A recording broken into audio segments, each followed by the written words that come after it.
Hey everyone, thanks for tuning into the AFV factory. I hope you're all managing to deal with this heat as well as possible. So I just wanted to bring you an update on the two E-tanks, the 75 and the 25, specifically tracks, which is the area that I'm currently working on. So they're quite different between the two tanks. So just have a look at these E-75 first.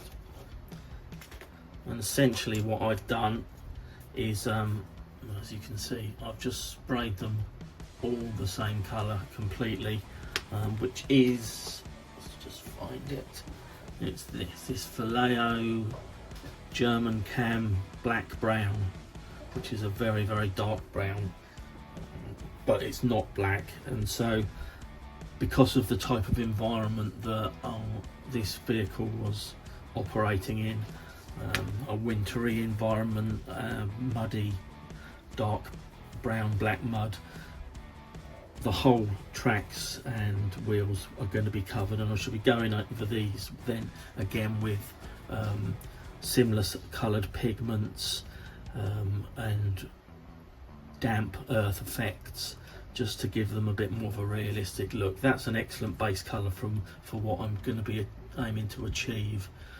Which is what you'll see later on.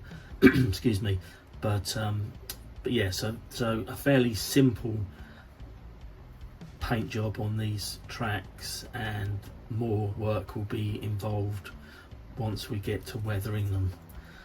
And in contrast, the E-25 is now looking like that. So what you'll see in a moment is a series of little videos showing how I get to this stage with the just with an airbrush and using different colours. So when I finished as you'll see, once I finished the video and had a look at the tracks, I was a little bit unhappy with them. They're a bit too dark. I wanted a lighter colour on there, so I've blown over these again with Vallejo Sand Ivory. Yeah, Vallejo Sand Ivory, which is an excellent colour for creating this very light dust effect. And then I've sprayed the wheels, and as you can see, there's a bit of overspray there onto the tracks, but that will all completely disappear again once I start weathering. And I will be using some very light coloured pigments for this, again sort of because of its environment that this will be operating in. It's going to be, as I think I've said, a dusty, more of an urban environment, hence the camouflage style on it. And so that's how it's going to be. So I thought it was quite good that you were able to see, the contrast, two different vehicles operating in completely different environments, and so therefore, from a weathering perspective, sort of two very different approaches. So I will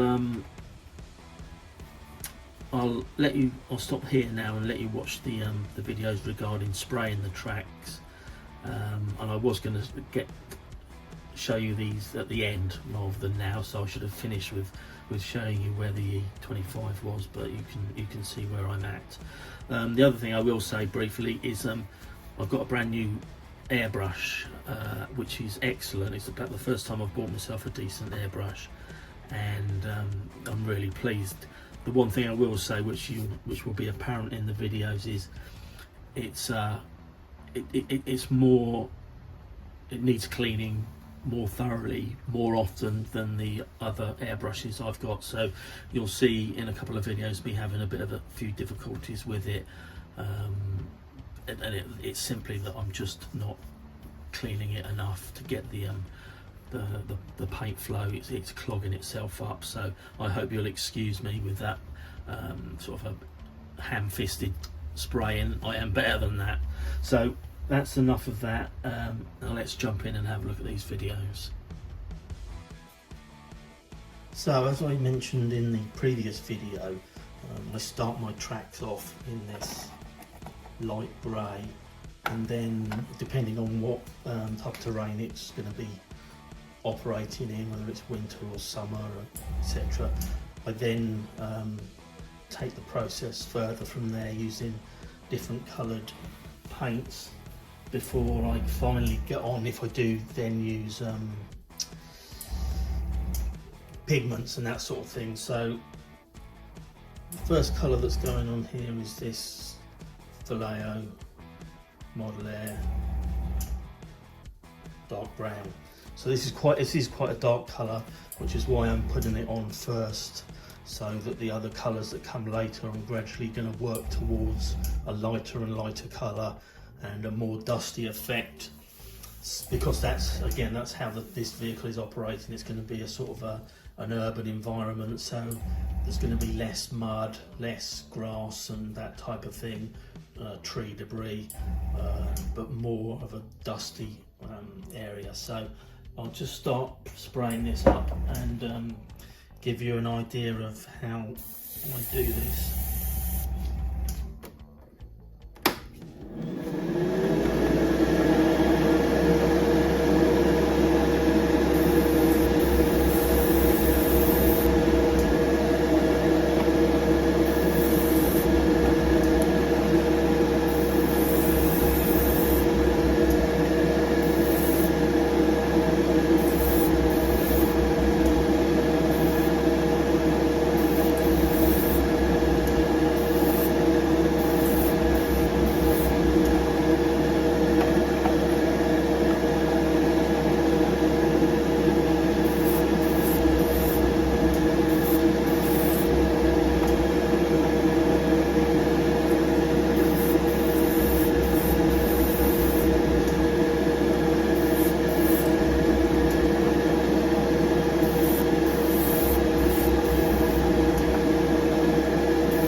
Pretty sort of messy. Some bits have got more than others. So I'll stop the video where I swap colours over and then I'll continue. So this is the next colour I'm going to be using, which is, if I stop back in the camera, Desert Tan Shadow, which is, this one is actually from a set for modern American AFVs, but I just happen to have that. If you don't have that out of that set, it doesn't really matter. You would use a colour that's closest to it.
my airbrush is telling me, excuse me, that it's not working very well. It needs a bit of a clean, so I'll clean it out and then come again with another colour. So the airbrush is now cleaned and hopefully it's going to behave itself. So we're now on to colour 3, which is this again, Vallejo Model Air khaki brown. And it's not sort of imperative that you use lots of different colours. Sometimes you don't have to, but you know, the more colours or the more tones that are in there, the sort of again, the more interesting it is to the eye, and also you know, you're more accurate as well. So let's go around with this.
That for this colour, and then the next one will be, let's have a look, I've got a couple here. So yeah, so the next will be dark yellow, and then finally will be sand ivory, and then it's a case of going back over it again with the sort of the darker ones, but not so haphazardly, just trying to place colours where it looks like you haven't done it deliberately, because you want that natural look, but in essence you have done it deliberately to get the look that you want. So I'll just swap out this paint in this airbrush and I'll be back again.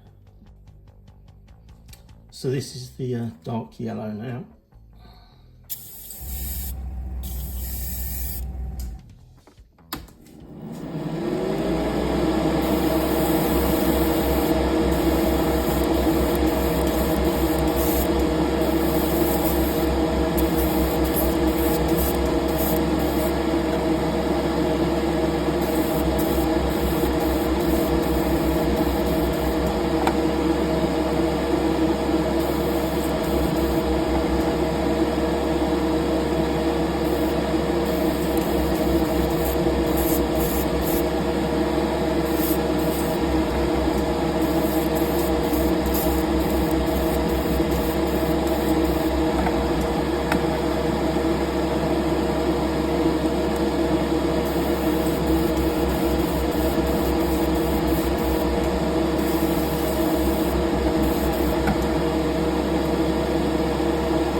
Okay, so that's the dark yellow. The airbrush is still fighting me a little bit, so I might have to whip the nozzle off and the needle out and see if there's something in there that's blocking it. But yeah, that's the dark yellow, as I just said. So finally we'll go on to the sand ivory, and then when that's done, just have a little sort of a step back and a look and assess what else needs to be done. So got to this stage, which will be the ivory sand ivory, whichever way around you want to say it. But I just thought it needed a bit more. It is quite yellow, and I think it needs a bit more brown in there. So I'm just going to skim over it just a little bit with some of the original dark brown, whatever it is, desert tan shadow. No, sorry, it's not desert tan shadow, dark brown. Model Air dark brown, and then I'll go over it with the sand ivory.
Okay, so I'm more happy with that now, with that extra brown on.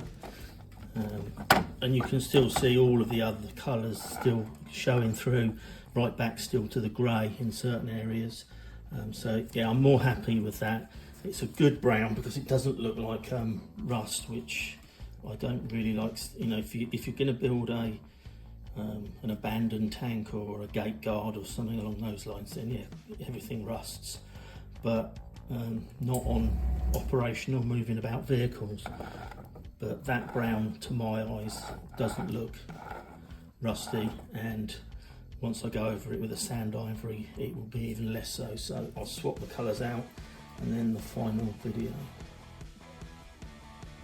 So we're on to the final colour now, the Vallejo sand ivory. The tracks in reality are not as light as they appear on this video. They're quite a bit darker, which is a shame because you're not really getting to see the full effect. But we'll whack the old sand ivory on and see what it looks like then.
that's as far as I'm going to take this with the airbrush today.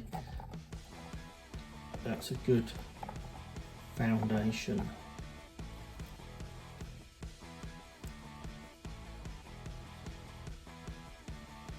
For when I carry on, excuse me, for when I carry on with the weathering on this with probably some very light pigments, dust pigments in between the track links.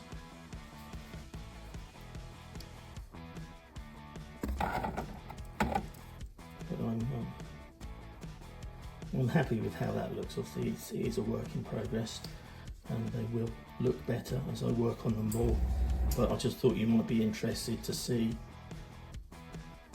what I do with tracks, or one type of thing that I do with tracks. So yeah, I'll leave it for there, and yeah, catch up with you soon. Okay, so there it is, there's the process. It's something that I've been working on and developing to get the weathering of tracks done more from an airbrush point of view, from a paint point of view, than using excessively pigments and other weathering products. That said, I do like using pigments. I find them very effective, but I quite like to be able to get to a stage like this before I've even put any pigments or added any pigments on. It's a cleaner way of doing it, and I think just as effective. I think it will become quite effective once I've kind of mastered what it is I've tried to achieve. So yeah, so next obviously is going to be the continuation of this, sorting out the tracks, clear coating the hull and the tracks prior to the weathering. Same with the tracks for the E-75, and then body wise, paint wise, I've got to start doing the markings for the octopus camo. So I'm kind of I'm pondering a bit on what I'm going to do with that, whether to hand paint them on and have different sizes and different shapes, which is what you actually do see from photographs, or going a bit more modern and finding something where I can do perfect circles and keep it like that, just to be a little bit different, as this is obviously a vehicle that would have been 1946 most likely. So I'll ponder a bit more on that and see where I end up going. But yeah, that's where we are for now. There will be another video coming up once I get to it. As you all know, it's just too hot for modelling and certainly for spraying at the moment. There will also be a video coming fairly soon regarding the next kit that I'm going to be building, which is Trumpeter's E100 Stug. So I'll have do a little lifting the lid and seeing what's in the box video. Otherwise I shall just keep you posted. So thank you for tuning in, and thanks for all the views. I'm very happy that people seem to be enjoying what I'm doing, and yeah, many thanks. Bye for now.